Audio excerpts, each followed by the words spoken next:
Zach Norberg, from the Dispatch. Last year in the Wisconsin game, you guys were very conservative offensively, and I know that coaches were concerned about not being able to take advantage of what they were giving you. How confident are you this year that if they give you the same kind of look, you'll be able to take advantage? I think that's probably the biggest development in the past 12 months has been our development of the skill position, being able to throw the ball more efficiently, and some of the things last year that we weren't comfortable with, we're more comfortable now. I mean, obviously that's been evident through the first 4 games, and that's something we have to be able to do. We should have been able to do it last year, and we were deficient at times, and this year that's something that we're going to rely on. As teams want to do things like Wisconsin did last year against us, we're going to take advantage of what their weaknesses, and we feel more competent at doing that now. When you looked at last year's game film, are there lots of times you say, oh, this year we'll get them on that one? I wouldn't say a lot of times. I mean, they weren't doing stuff last year that's that outrageous that you look at and say, my gosh, we need to take advantage of this or this. I mean, every defense has a weakness somewhere, and last year we didn't feel great about the weakness that they had attacking it. So this year we feel much better about it, for sure. Middle, Dave? Dave Biddle, Bucknuts. Zach, can you give an update on James Clark? How's he doing after the injury? He's doing well. He's doing well. He had an ankle injury, and he's probably done for the year. So we'll move forward with him. I mean, as far as his mentality and his psyche, he's doing really well. I mean, we were excited about his development and how he was coming, but obviously that injuries happen in football. So we're looking forward to an off season for him and getting him stronger and a better understanding of the offense. So we're excited about it. I imagine he can still redshirt since it was only in the 4th game. I believe so. I'm not 100% positive, but I think he can. And one more quick question. Corey Smith, Michael Thomas, those guys, I imagine redshirting a freshman's one thing. When you have to redshirt an upperclassman, I know Urban said they're not redshirting for sure. Yeah. Right now that's the plan. How tough is that on them? Do you have to play kind of counselor with them a little bit? I mean, I don't think it's tough on them because they see it as a positive for their future. I mean, we would hate to just put them in mop-up duty on a game that, where we wanted to get the starters out, and then they waste a whole year kind of not being a contributing factor to the offense. So I think they're excited about that, but at the same time, they want to get on the field. The good thing is we're not saying, hey, you're going to redshirt, go over here, we'll get to you in the offseason. I mean, they are preparing like they're going to play because at any moment they could be the guy that has to go in and play. So it's a good thing because they're going to get a whole year of preparing to play as if they were a starter before they are.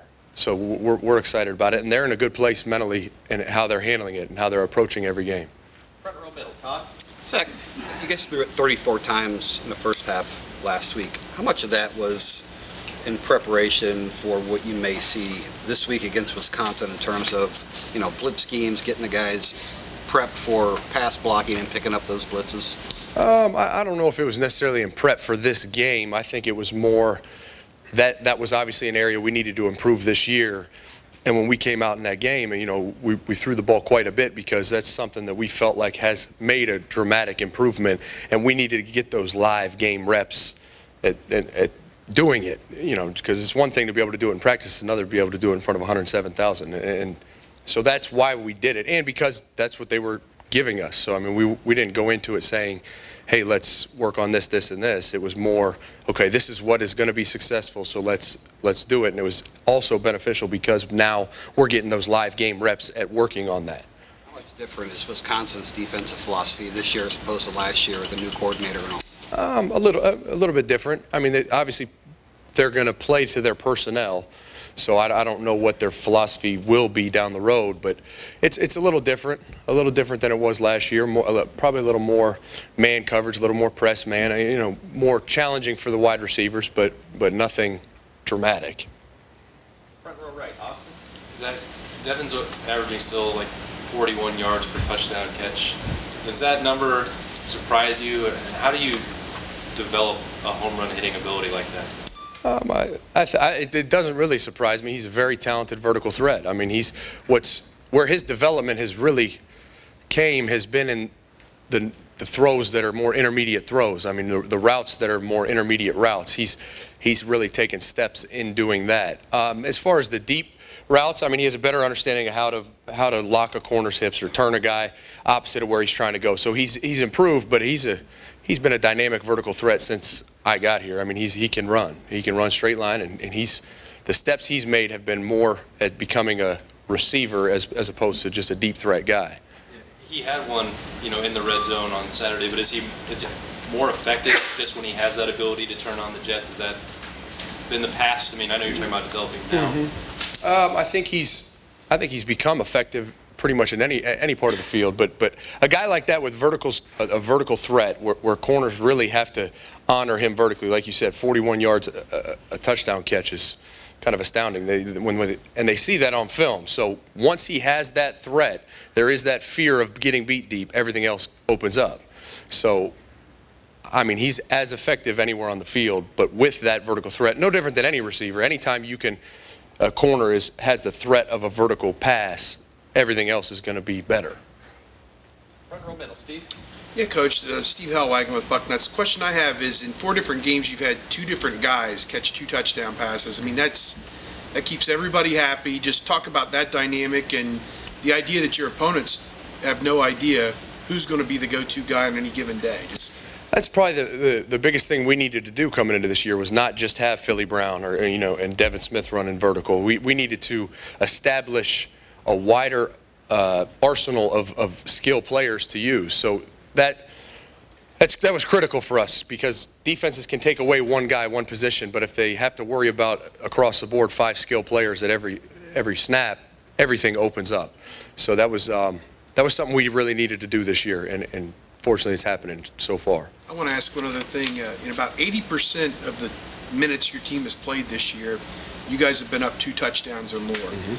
To go into a game which figures to be 17-13, whatever it could end up being, a tight game, a competitive game, do you feel your guys are ready to put what they've been through already, the non-competitive part of the season, and get ready for this part of the season? Yeah, I mean, that's kind of what our program's built around. Our program's not built to, perform when you're up by 20. Our whole program is built around, all right, it's that competitive moment where you got to either win the game or you lose the game, and that's what we've worked on for 12 months is who's going to perform when the pressure's on. So, that's obviously we haven't seen it yet this year, but that's all we do is prepare our guys to respond to adversity, prepare our guys in a tight situation, pressure on. They have to make the play. They have to. So we feel confident about it because that's what we've done for 12 months is prepare them for that.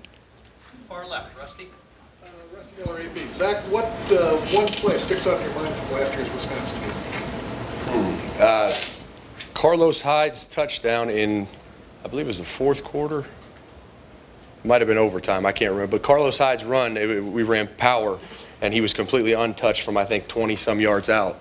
And it's the play that sticks out the most from the whole season. It was a phenomenal job by the offensive line.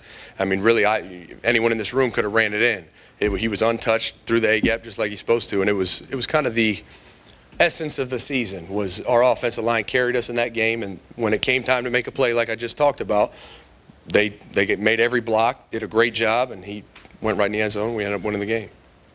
Far left, Ari. Right here, Coach. Evan Spencer was somebody who was mentioned probably the most out of anybody as one of the most improved players through preseason camp. Where have you seen the biggest leap in his development as a player, and was it nice to kind of see him break through and get some scores here?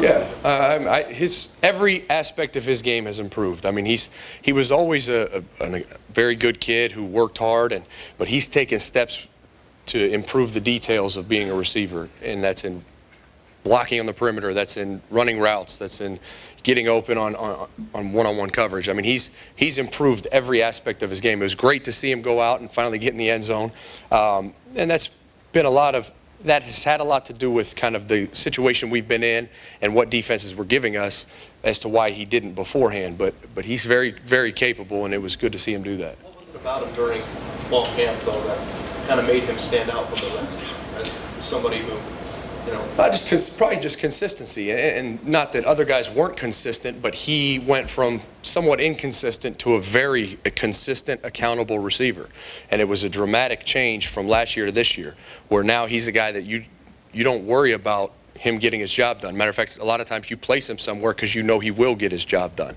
And other guys like Philly, we feel have great confidence in him, but we started to towards the end of last year also. So that's not a dramatic change. It's just kind of who he became. And Evan took that step this offseason.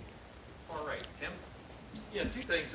Zach, number one, from your vantage point, how well did Kenny Guyton do Saturday? Just because obviously it looked like they were taking the deep stuff away from you guys, and just talk about the way he looked around the field. What was y'all's reaction to the way he sort of surveyed the thing and got the ball to the right guy? That's kind of Kenny. Second or third choices many times. Yeah, that's kind of Kenny's MO. You know, Coach Meyer, I think, called him a distributor. He's a guy that understands football very, very well, and he prepares himself really well. And so when we go out there, it's fun to watch. It's fun to watch him just go through his reads progressionally and getting to the guy that the defense is giving him. And it's really awesome to watch. And he's no better person to watch do it than him, just because he's such a great kid. And you know he's prepared so hard and so well to do that. And the other thing, you just touched on it a minute ago about watching Carlos go 20 yards untouched through the A-gap.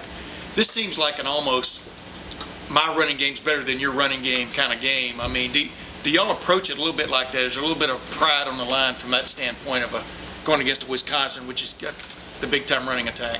Yeah, I mean, I'm sure that Ed Warner would say there's a little bit of pride on the line, especially because of, stigmas that are associated with the spread offense and kind of untrue,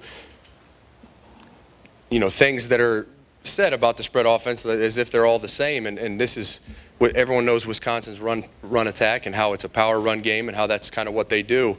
And this is definitely, there's a little bit of pride in that. That's what we do too.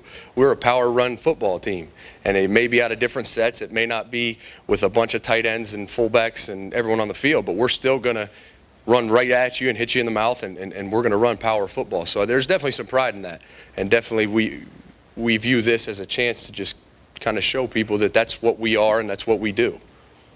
Front row left, Lori. Lori Schmidt, 97.1 The Fan. Coach, as good a player as he is, what are the challenges of integrating Braxton back into what you do when he's played basically one game and your entire offense has played four? Yeah, I mean, I think there's definitely some comfort there with Braxton. I mean, we went through all fall camp with him, all spring, and I mean, he's been our quarterback. So there's not a whole lot of comfort at integrating him back in. I think it's just now he's back healthy. He's been preparing every week as if he was going to play, so it's not like he was gone for 2 weeks and just came back from vacation. He's been around, and we've been ready for him to come back, and whoever the quarterback is, we're ready for it. Doug, front row left. Doug Landry, Cleveland.com. Zach, obviously this has been a pretty good rivalry with Ohio State and Wisconsin in recent years. Things have changed. Do you miss Brett Bielema this week? Oh, Lord. Oh, you always miss great coaches, You always do. In this game, for any coach, how much do you think a team sort of adopts the personality of its head coach or plays, not just the style of football, but whether it's this team with Urban Meyer or with Wisconsin with Gary Anderson or Brett Bielema or with Jim Cutler or anybody, do teams follow the lead of their head coach? Absolutely. I mean, I think the head coach sets the tone for the program, the mentality of the team, the attitude of the team. I think the head coach is the demeanor you see on Saturday, and no more evident than what we've done up to date here. I mean, just the intensity that we play with and the physical demeanor, and that is who our head coach is. And that's why we play that way. If you had what do they call it, a player's coach that just, laid back and all, that's a lot of times what you get on the field, and that's not something we want, and that's not something we would ever be. But I think 120 teams in the country all have the demeanor and personality of their head coach. I think that's consistent throughout the country. Second row left, Ben. Zach, you were with Urban at Bowling Green, you were with him at Florida. Is the atmosphere around this program the same as it was at those two stops, or are there any differences? I think it's very similar. I mean, he's obviously changed over the years, just as everyone in the room has, but it's very similar. I mean, the program hasn't changed. The program's been successful since he first took a head coaching job in 2001. So the core foundation of the program is the same as when I walked into Bowling Green at 18 years old. And but obviously there's been developments and enhancements that I don't know that it year to year, you can notice that many differences, but from 2001 to 2013, there's been definite change. What are some of those core things that have kind of led to that success? The foundation? Yeah. Oh, just what I talked about, just how the whole program's structured, how everything we do is based on developing the mentality and demeanor of a team, just the competitive nature, really the competitive, what Coach Meyer calls competitive excellence, where when pressure's on, you're going to make a play to win the game because you've been put in that situation for 12 months.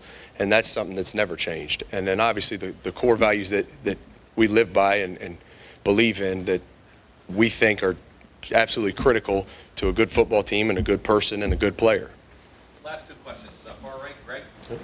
Greg Couch at Fox Sports. You were talking about power running games of the two teams. I wanted to ask you about Midwestern football. Is there still such a thing as Midwestern football? Has it changed, and is it still viable in the modern game? As far as you mean I formation, power run game, the stereotypical Midwest offense is what you're talking about? Well, or however you take it, but yeah. I don't know that it's changed really nationwide. You watch some of these teams like LSU and teams that are running power run game. I mean,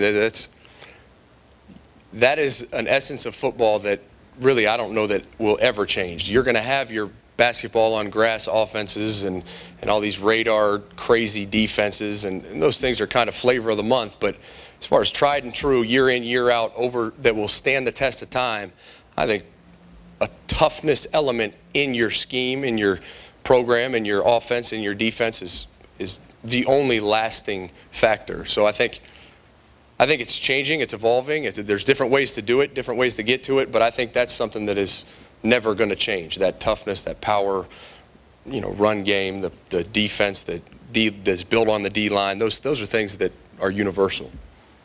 Last question. Far left, Rob. Rob Allen, Columbus Dispatch. Zach, when you have two different quarterbacks, that play calling can change a little bit. Just curious how it affects your coaching of receivers. Do the routes adjust a little bit? Do you have to worry about blocking, coach up blocking a little more when it's Braxton because he's going to run a little more maybe? How does that change? Our offense really doesn't change a ton. I mean, there may be certain plays that we like better with Braxton or that we like better with Kenny or that we like better with whoever, but as far as coaching the receivers, it's really no different. I mean, there's going to be perimeter runs, there's going to be interior runs, there's going to be drop back passes, break contain nakeds. That stuff is not that much different. I mean, I don't coach them any different. I won't coach them any different this week than I did last week or the week before when Braxton was or was not playing. Zach, thank you very much. Thanks. Appreciate it.